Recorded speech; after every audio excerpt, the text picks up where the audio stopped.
I'll be starting our discussion today with a brief community overview of the region we studied, Kerrville, Texas.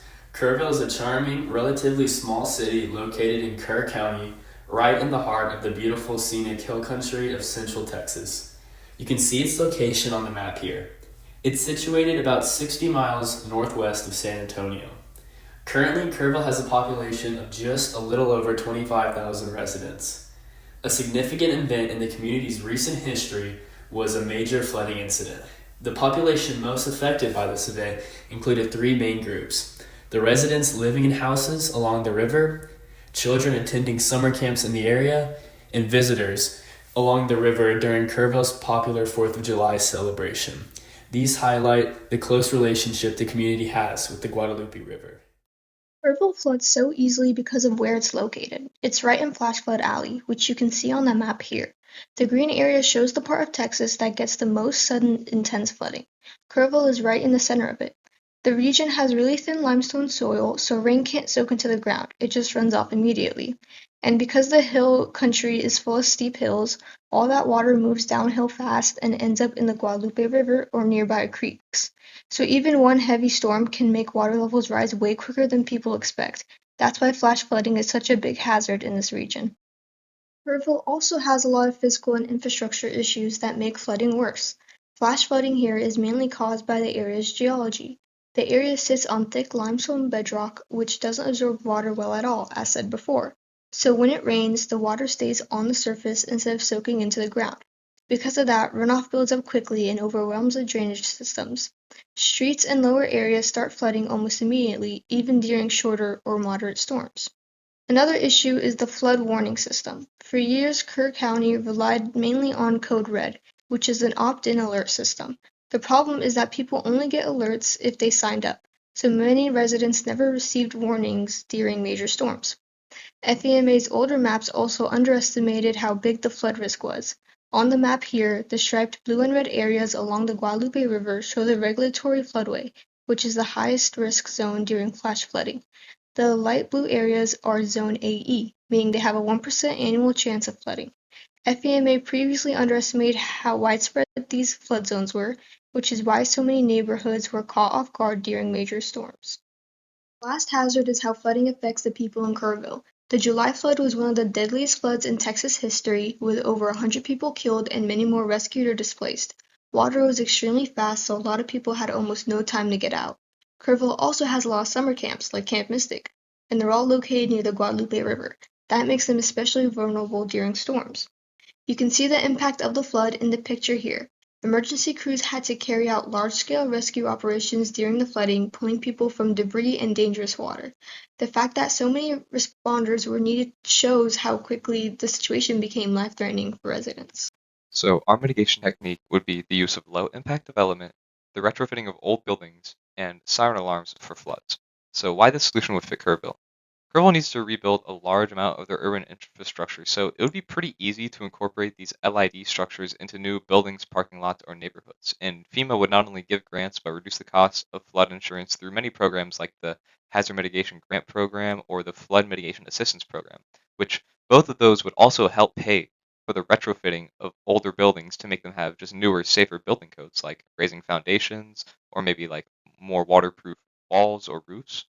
And then the flood sirens would be great because not every single part of Kerrville is extremely urbanized. So maybe someone doesn't have cell service where they are during a flood, and these sirens would help alert them in case they had really no other way of knowing.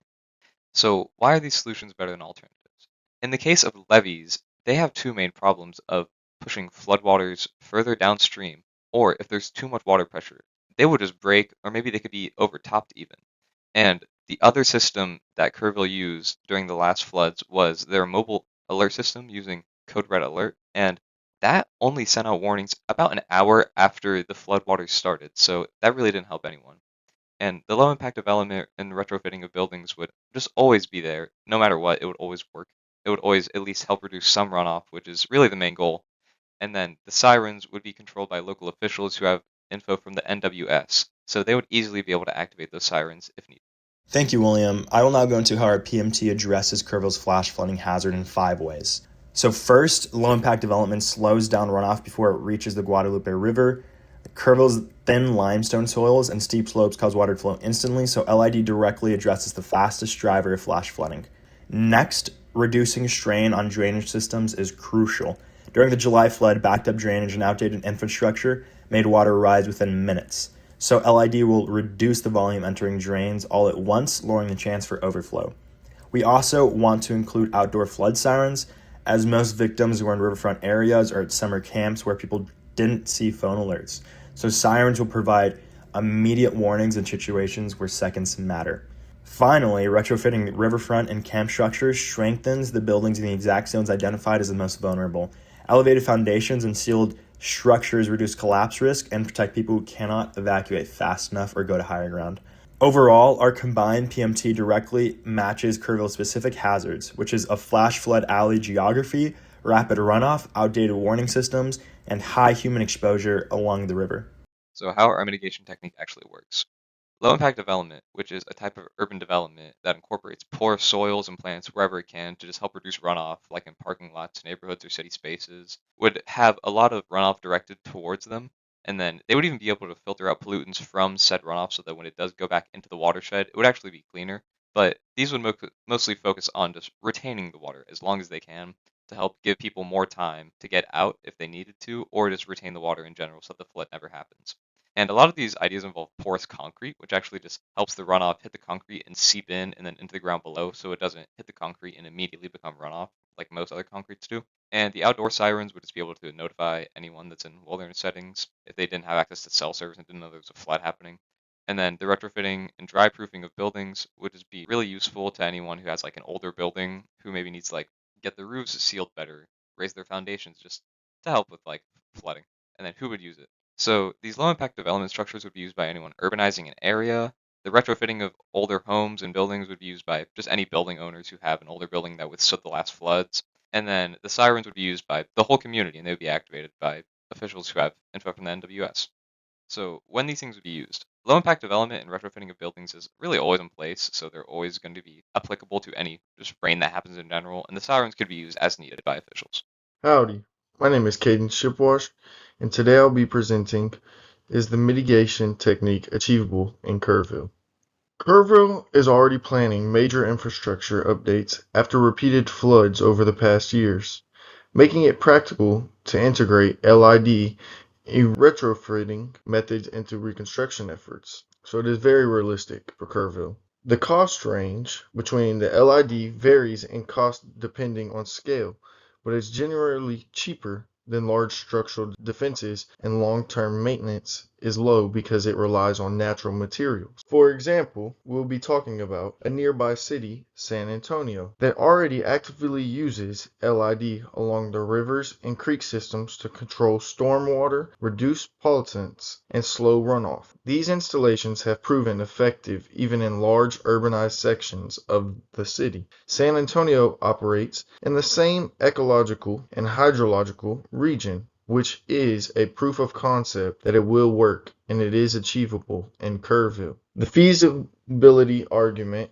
towards Kerrville is that Kerrville's terrain and access to FEMA funding make LID a practical and achievable mitigation technique. Unlike large engineered structures, LID is scalable, adaptable to both urban and semi-rural areas, and proven effective in nearby cities like San Antonio, for an example. The area in the Kerrville budget we'll be looking into is the general fund area. It's kind of one of the subgroups of the entire budget as a whole, which covers public safety and public works. Public safety being stuff like police, fire, and emergency aid services, and then public works being stuff like water drainage.